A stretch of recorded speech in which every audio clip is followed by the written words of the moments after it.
Oui, merci Monsieur le Président. J'interviens un peu en complément de mon collègue Laurent Tovist parce que, à la fois sur la forme et sur le fond, sur la forme d'abord, une petite critique envers la démarche de la métropole dans l'analyse des propositions. Puisqu'en l'occurrence, et c'était très pertinent, vous avez analysé ce qui était déjà en cours, ce qui était de votre compétence ou de compétence d'autres institutions publiques, très bien, mais vous n'avez pas appliqué le filtre de ce qui relevait de décisions déjà prises et déjà engagées par l'État. Et c'est assez regrettable parce qu'il se trouve que ces dernières années, il y a beaucoup de lois qui sont sorties et qui, j'allais dire, contribuent et répondent, font écho aux propositions de la Convention et des conventionnels. Alors, je ne vais évidemment pas être exhaustive, mais je vais vous citer 3 exemples assez concrets de façon à expliquer aux conventionnels qui nous regardent et aux habitants de la métropole qui nous regardent et à partager avec vous qu'il y a aussi des réponses qui sont d'ores et déjà mises en route à l'échelle nationale, parce qu'effectivement, cela relève de compétences nationales et de l'État. Premier exemple, assez facile, puisqu'on en a beaucoup parlé, notamment à Grenoble, la loi Egalim d'octobre 2018 et l'intégration de l'expérimentation des repas végétariens obligatoires à raison de 1 par semaine. C'est un point soulevé par le conventionnel. La loi y répond. Il faut effectivement que cela devienne définitif, mais c'était un bon départ. Deuxième exemple, la loi anti-gaspillage et économie circulaire de février 2020. Eh bien là, sachez que sur au moins 4 dispositifs qui sont prévus par les conventionnels, la loi l'a programmé. Par exemple, le compostage obligatoire. Sachez qu'il sera obligatoire à partir du 1er janvier 2024. Ça doit devenir obligatoire, et c'est une recommandation des conventionnels. L'enjeu des consignes, là aussi, c'est programmé par la loi, et ça fait partie de différentes propositions des conventionnels. La publicité papier, que l'on condamne tous aujourd'hui parce qu'on sait combien c'est assez peu utilisé par les habitants, mais aussi combien ça gaspille de papier et d'encre. Eh bien, sachez que l'expérimentation WePub, que d'ailleurs la métropole a portée et porte encore, c'est bien cette loi qui est programmée. Et l'objectif, à terme, c'est de se rendre compte, et on le voit déjà, Monsieur le Président, dans la métropole, qu'en réalité, ça fonctionne plutôt bien et ça fait des sacrées économies de papier. Ça, c'est engagé et c'est une proposition des conventionnels. De la même façon, l'enjeu et l'objectif du zéro plastique est aujourd'hui en cours en France. Dans certains fast-foods, pour ne pas les nommer, eh bien, il n'y a plus de carton d'emballage ou de couverts plastiques jetables. Il y a aujourd'hui des containers, des éléments pour porter des frites ou des plats qui sont aujourd'hui nettoyables.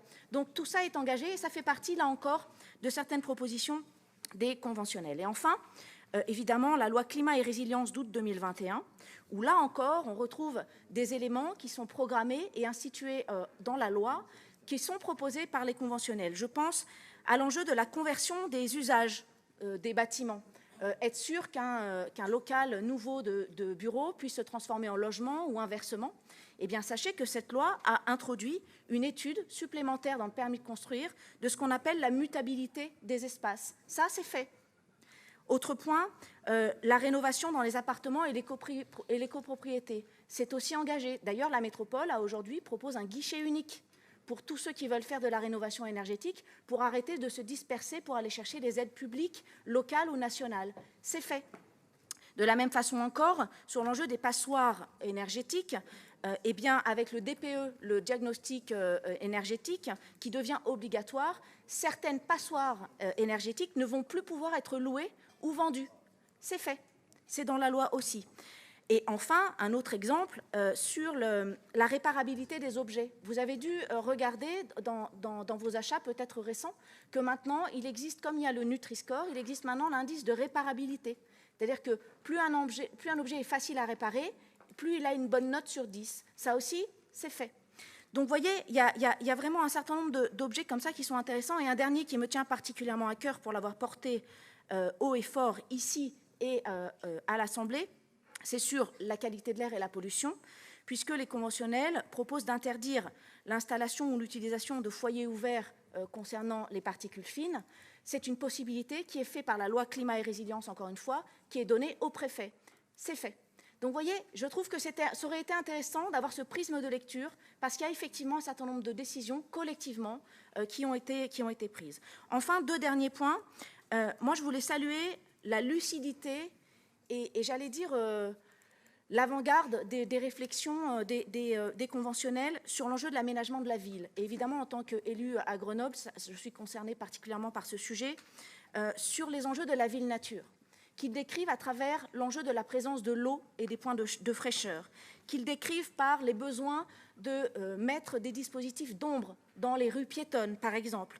Les propositions aussi des conventionnels qui reprennent l'enjeu de la nature en ville, avec les terres pleines, retrouver de la terre pleine, évidemment planter des arbres, mais l'essentiel étant de retrouver de la terre pleine, parce que la terre pleine permet de conserver l'eau de pluie et donc de rafraîchir les espaces.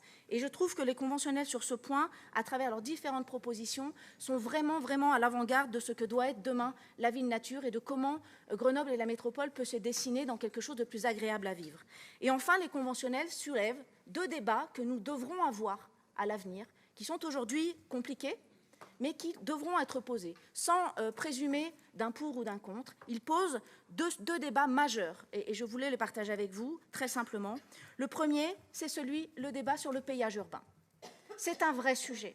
Il ne faut pas, je crois, tergiverser et aborder ce sujet. Ça ne veut pas dire qu'on est a priori pour ou a priori contre, mais c'est un vrai sujet sur l'enjeu de la place de la voiture dans notre métropole et sur l'enjeu de qui paye les enjeux écologiques et de transition.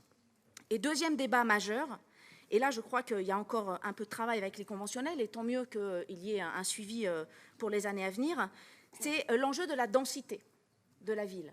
Comment on construit la ville. Et à mon sens, c'est moins un enjeu de densité, et c'est pour ça que ça amorce le débat, mais on l'aura dans d'autres cadres, j'en suis sûre, c'est moins un enjeu de densité parce que, par exemple, dans les villes anglaises, les fameuses petites maisons ouvrières collées les unes aux autres sont très peu hautes et ça fait partie des quartiers les plus denses au monde.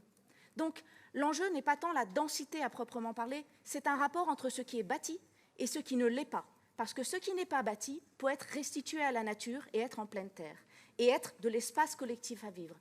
Donc, ces 2 débats ont été bien, j'allais dire, pressentis par les conventionnels, l'enjeu du péage urbain et l'enjeu de comment on construit la ville à travers la densité, le bâti, le non-bâti, les enjeux du ZAN et bien sûr les enjeux de désartificialisation des centres urbains. Merci.